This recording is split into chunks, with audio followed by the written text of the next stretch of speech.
Hello and welcome to Essentials to Heal Yourself. I'm Laura Humphreys. So today we're going to talk about a non-tangible, non-physical aspect of healing. Again, healing yourself from a holistic point of view. And this is an area that oftentimes people don't even want to consider or talk about because it's kind of sticky and difficult. And a lot of people don't know how to navigate and maneuver through this area of themselves. You know, I often say that at the core issue of all healing is an issue of power, of personal power, your power. And there's very few areas of life where this shows up in a more poignant way than when it comes to your emotional health. And so we're going to talk about how that is so crucial to the health of your body. I'm just going to introduce this a bit to you today. So when we talk about emotional health, in the main, more and more people are coming around to taking this into conversation. But yet there's still a lot of people, when you bring up emotional health, they don't even want to talk about it. Don't even want to go there. And in my observation over the many years of delving into emotional healing, I've come to a couple of conclusions as to why people don't want to do this, why they don't want to do their emotional healing work. One of them is because they don't know how. You know, we live in a society that in the main, I mean, yeah, there's pockets here and there as always. But in the main, our society does not want you to become emotionally healed and whole. There's too many institutions and structures of society that benefits from people who are emotionally traumatized and compromised.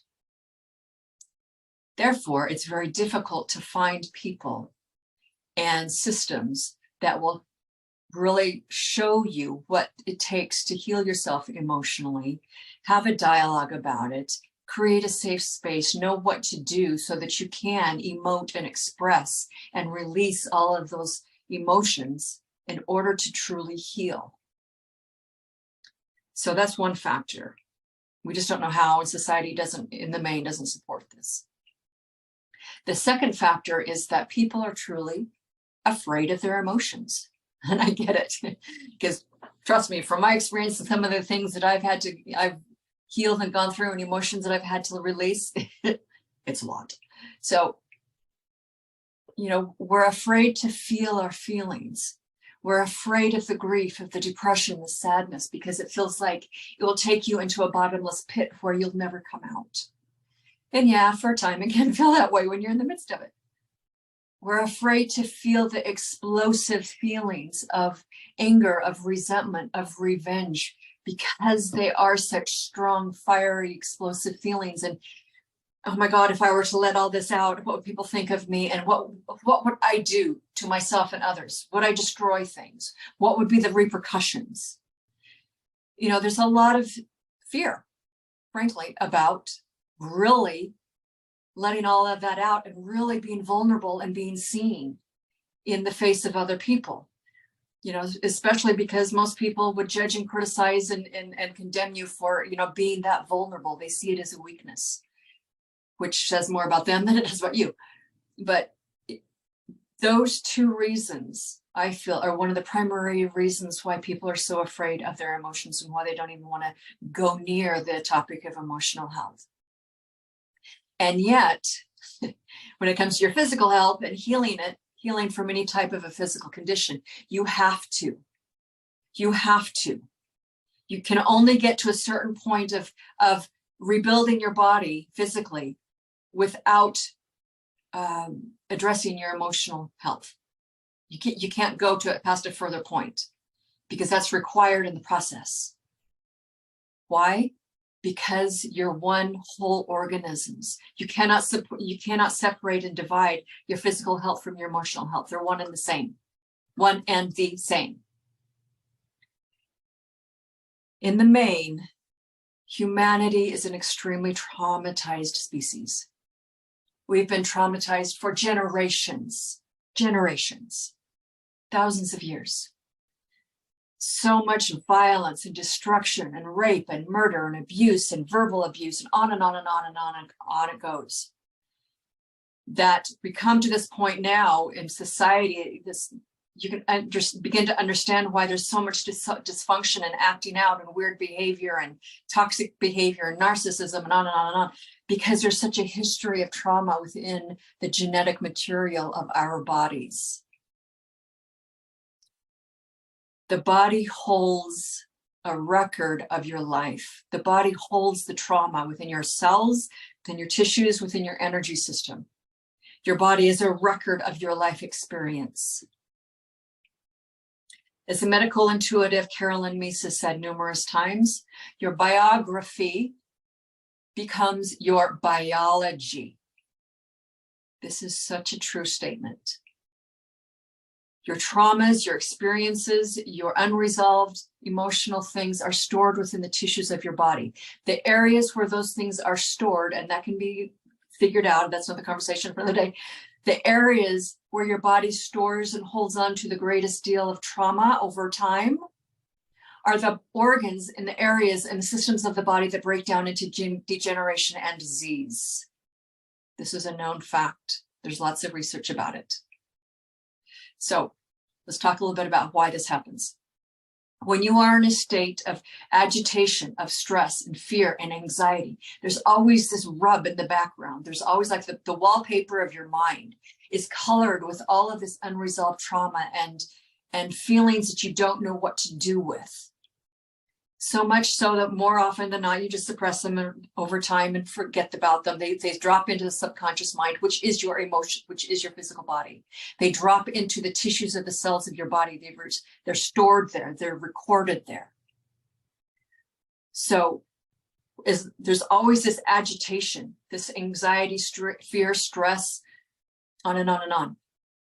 People always running around having to do, short of time and on and on. You're stuck in the sympathetic nervous system state. The body is. This is not a natural state. When you're stuck in the sympathetic nervous system state, you're in fight and flight or freeze mode. You're ready to go out and like run and defend yourself against something. This sets off a lot of alarm bells in your system. The adrenaline and cortisol hormones go up. The blood system, the blood flow moves from the core of your body from digestion into your tissues and muscles so that you can run and defend yourself if necessary. Your thinking capacity goes from your frontal cortex, where you can think straight and make good decisions, back here to the reptilian mind, which is the primitive mind, where it's just all about impulse and reaction and just running and defending. Your immune system is compromised and suppressed. Your digestion stops. There's all kinds of physiological, biochemical, hormonal things that happen in your body when you are stuck in the sympathetic nervous system mode. Your hormones get all jacked up. In this state, healing and growth do not happen. They cannot. One of the reasons that keep people so stuck in this mode where they cannot get out of it is all of the emotional backlog of all the unresolved baggage from their past. Even though they're no longer consciously aware of it, it is still in there agitating. The nervous system is very sensitive to the state of your mental and emotional energies, which are recorded within your system, within your body. Your nervous system responds to this. Your endocrine system and hormones respond to this. In order to heal, you must move from that nervous system state into the parasympathetic state, which is the rest, relax, digest, heal, and grow state, where you can think clearly. The blood flow and circulation regulates. Your digestion picks up again. Your immune system can come back online again. You have to move into this space long enough so that your body can begin to catch its breath and begin to heal.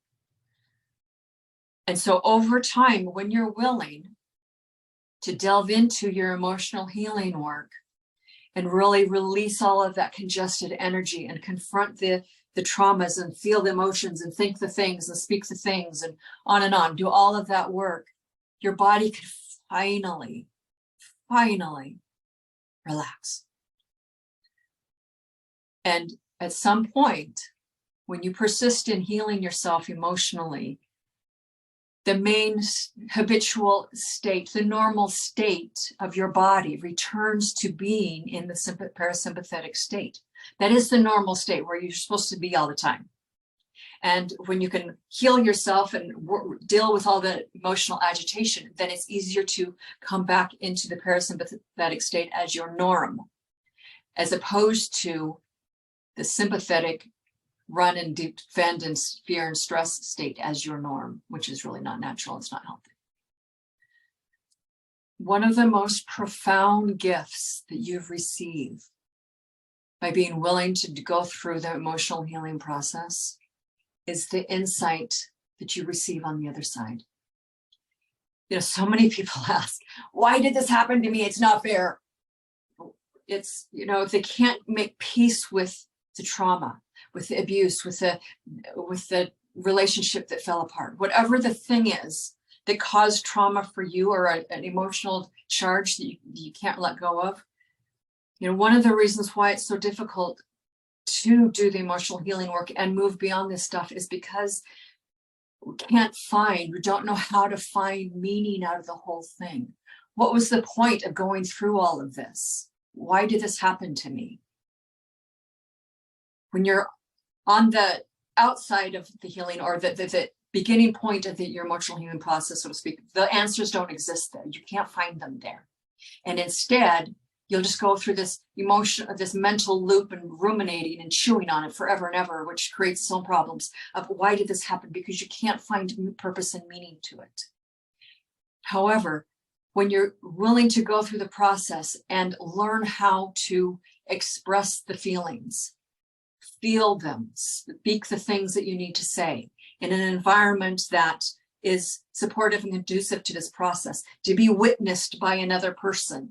This is so crucial, to have somebody witness your expression of pain, of telling your story 2 or 3 times, not a million, but 2 or 3 times, just to get it out of you, to be witnessed, acknowledged that you went through such a horrible experience.